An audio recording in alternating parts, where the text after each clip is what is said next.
Hello welcome friends. स्वागत है आपका हमारे यूट्यूब चैनल। आज की वीडियो में हम बात करने वाले हैं प्रश्नावली 3.5 के क्वेश्चन नंबर 4 के तीसरे क्वेश्चन के बारे में। तीसरा क्वेश्चन है, यश ने एक टेस्ट में 40 अंक अर्जित किए जब उसे प्रत्येक सही उत्तर पर 3 अंक मिले और अशुद्ध उत्तर यानी गलत उत्तर पर 1 अंक की कटौती की गई। यदि उसे सही उत्तर पर 4 अंक मिले और अशुद्ध उत्तर पर यानी गलत उत्तर पर 2 अंक कटते तो यश 50 अंक अर्जित करता। टेस्ट में कितने प्रश्न थे? तो सबसे पहले हमें जो पूछा गया है उसे हम मान लेते हैं। तो माना टेस्ट में m प्रश्न थे। यानी जो टेस्ट था उसमें टोटल प्रश्न थे m। अब हमें दे रखा है यहाँ पर, यश ने एक टेस्ट में 40 अंक अर्जित किए जब प्रत्येक सही उत्तर पर 3 अंक मिले और अशुद्ध उत्तर पर 1 अंक मिले।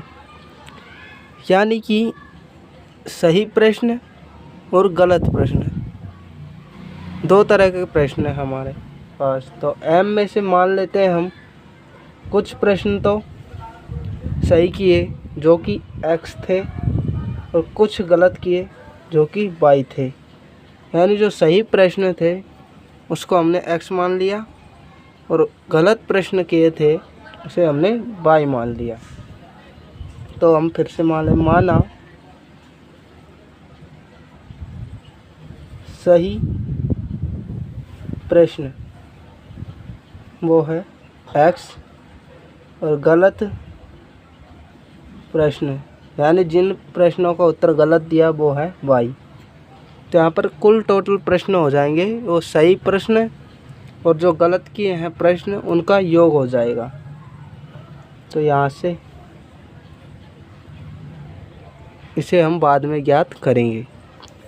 तो हमें दिया है कि यश ने एक टेस्ट में 40 अंक अर्जित किए जब उसे प्रत्येक सही उत्तर पर 3 अंक मिले तथा अशुद्ध उत्तर पर 1 अंक की कटौती हुई। जैसे मान लेते हैं कि यदि किसी टेस्ट में 10 प्रश्न हैं और उसमें से सही अंक पे यानी सही करने पर हमें 2 अंक मिलते हैं और गलत उत्तर देने पर 1 अंक कटता है। तो मान लें किसी ने 5 प्रश्न सही किए और 5 प्रश्न गलत किए। तो 5 प्रश्न सही किए यानी 5 गुणा 2, 5 दूनी 10 और उनमें से 5 अशुद्ध किए यानी 5 गुणा 1, 5 एकम 5। तो इनमें से ये घट जाएंगे यानी 10 में से 5 घट जाएंगे बराबर 5 अंक मिलेंगे उसे। यानी जो अंक मिलेंगे जो अशुद्ध के जितने शुद्ध थे उनको जितने नंबर मिल रहे हैं उनसे गुणा कर देंगे। तो सही प्रश्न है x और अंक उसे कितने मिल रहे हैं 3, तो 3 से गुणा कर देंगे 3x। अब जितने अशुद्ध हैं उनसे गुणा कर देंगे तो अशुद्ध है y और कितने अंक मिल रहे हैं 1 यानी y। अब इन दोनों को घटा देंगे तो हमारे पास जितने अंक अर्जित किए हैं उसका मान आ जाएगा। तो यहाँ पर दिया है अंक अर्जित किए कितने 40। यहाँ से हमारा समीकरण 1 आ गया। इसे हम समीकरण 1 लिख देंगे। अब दूसरी स्थिति में उसे सही उत्तर पर 4 अंक यानी सही प्रश्न कितने हैं x और 1 का कितना अंक है 4, तो 4 से गुणा कर देंगे 4x। और कटौती कितने अंक की हो रही है 2 अंक की। तो गलत प्रश्न कितने y, तो कटौती हो जाएगी 2y की, तो -2y। अब उसे कितने अंक प्राप्त होते हैं तो यश 50 अंक अर्जित करता यानी अंक प्राप्त करता 50। इसे हम समीकरण 2 लिख देते हैं। अब हमें क्वेश्चन में कहा था कि इन समीकरणों को किसी भी विधि से हल कीजिए। तो हमें उस विधि से हल करना है जिससे हम आसानी से हल कर सकें और जिससे हमारे उत्तर हैं वो आसानी से आ जाए। तो हम यहाँ यदि y का मान निकाल ले इस समीकरण से और उसका मान इसमें रख दें तो आसानी से हमारा उत्तर आ जाएगा। तो हम समीकरण 1 से y का मान निकालते हैं तो 3x और y का इधर पक्षांतरण कर देंगे बराबर 40 प्लस y, और अब यदि 40 का इधर पक्षांतरण कर देंगे तो y का मान आ जाएगा। तो 3x माइनस इसका पक्षांतर कर दिया 40 का बराबर y। ये आ गया हमारे पास समीकरण 3। तो ये हमने प्रतिस्थापन विधि से एक समीकरण में से y का मान निकाल लिया है। अब इसे दूसरे समीकरण में रखते हैं तो y का मान समीकरण 2 में रखने पर रखते हैं 4x माइनस 2 और y का मान है 3x माइनस 40 बराबर है 50। इसे थोड़ा ऊपर कर लेते हैं।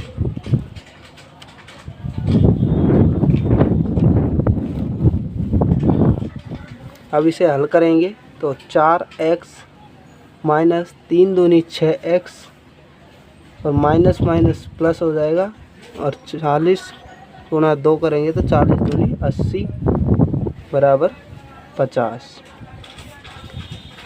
यहाँ प्लस के 4x है और माइनस के 6x है तो 6 में से 4 घट जाएंगे 2x और चिन्ह आएगा माइनस का क्योंकि बड़ी संख्या माइनस की है, प्लस 80 बराबर 50।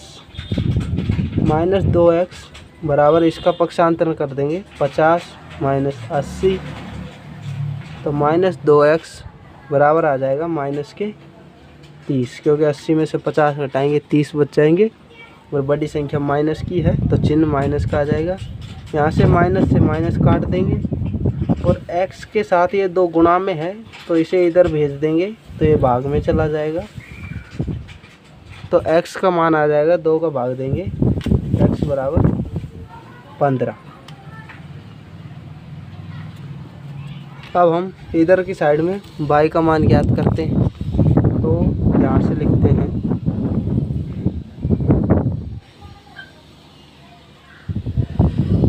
y का मान ज्ञात करने के लिए हम x का मान इस समीकरण में रख देंगे तो y का मान आ जाएगा। तो x का मान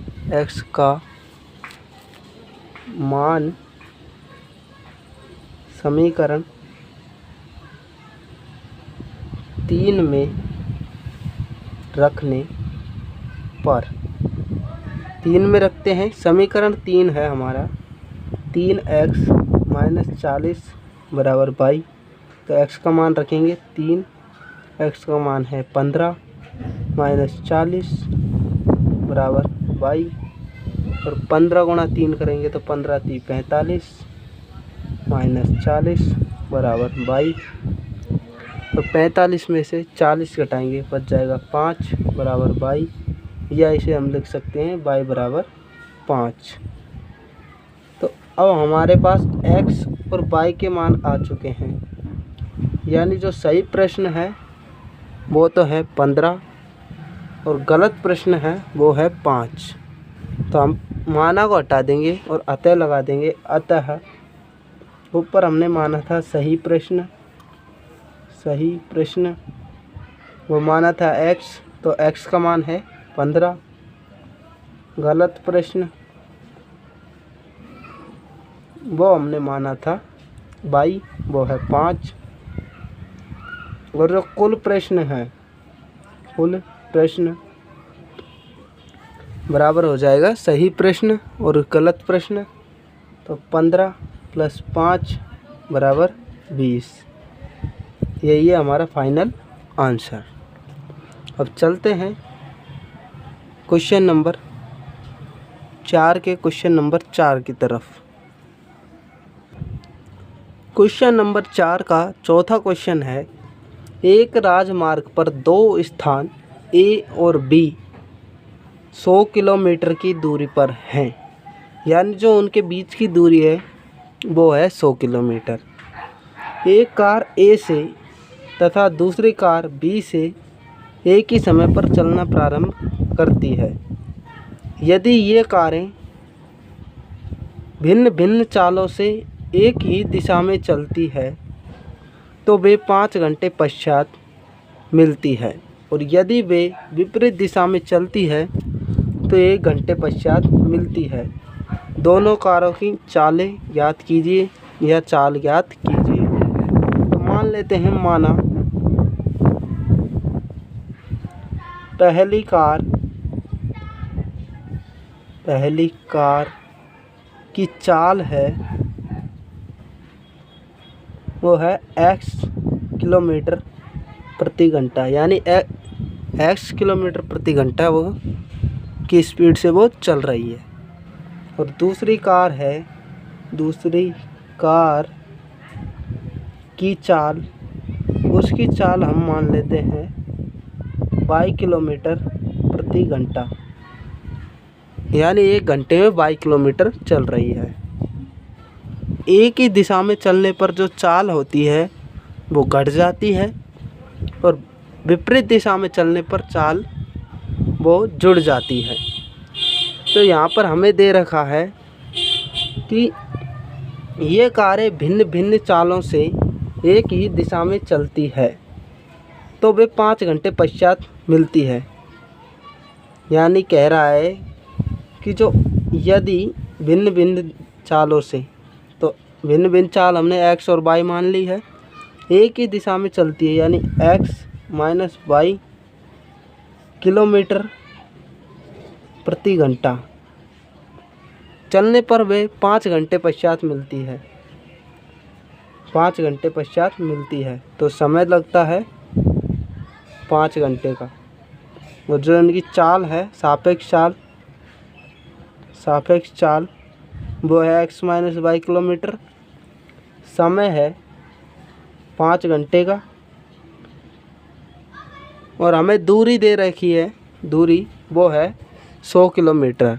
तो हम जानते हैं कि चाल बराबर होता है x माइनस वाई बराबर होता है दूरी बटे समय। इसे यहाँ लिख लेते हैं, चाल बराबर दूरी बटे समय। ये इम्पोर्टेंट सूत्र है, इसे याद कर लेना है, चाल बराबर दूरी बटे समय। तो यहाँ से x माइनस वाई 5 से 100 को काटेंगे 20 बार, तो यहाँ पर आ जाएगा हमारा समीकरण 1। अब आगे कह रहा है कि यदि वे विपरीत दिशा में चलें, तो विपरीत दिशा में चलने पर हम चालों को जोड़ देंगे, यानी x प्लस वाई सापेक्ष चाल हो जाएगी। सापेक्ष चाल विपरीत दिशा में सापेक्ष चाल हो जाएगी x प्लस वाई किलोमीटर प्रति आवर, और जो समय है वो हमें दिया है 1 घंटे का, तो समय हो जाएगा 1 घंटे। और दूरी हमारी 100 है ही, दूरी 100 किलोमीटर ऊपर है ही।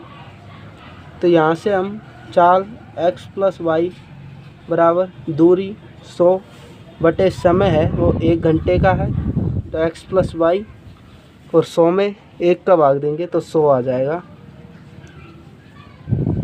इसे लिख देंगे समीकरण 2।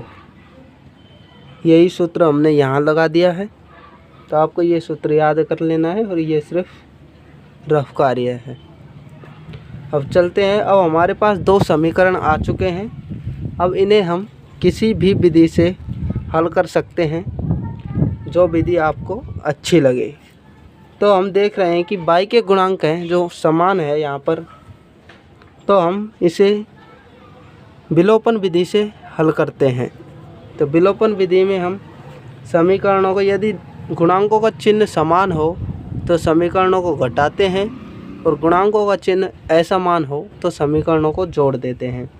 तो यहाँ पर गुणांकों का चिन्ह असमान है, यानी यहाँ माइनस है यहाँ प्लस है, तो समीकरण 1 व 2 को जोड़ने पर जोड़ देंगे x माइनस वाई बराबर 20 और इसको जोड़ेंगे x प्लस वाई बराबर 100।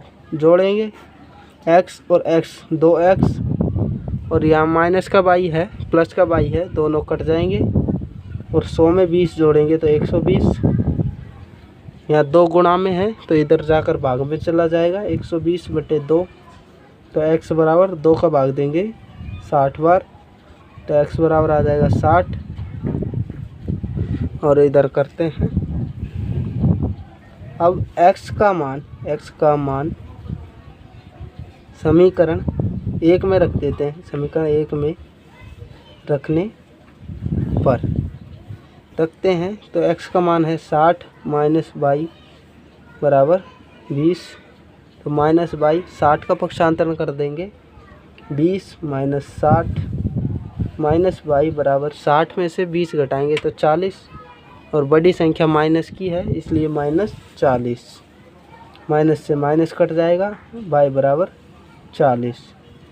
तो हमने जो ऊपर माना था उसे हम अतः लगा देंगे।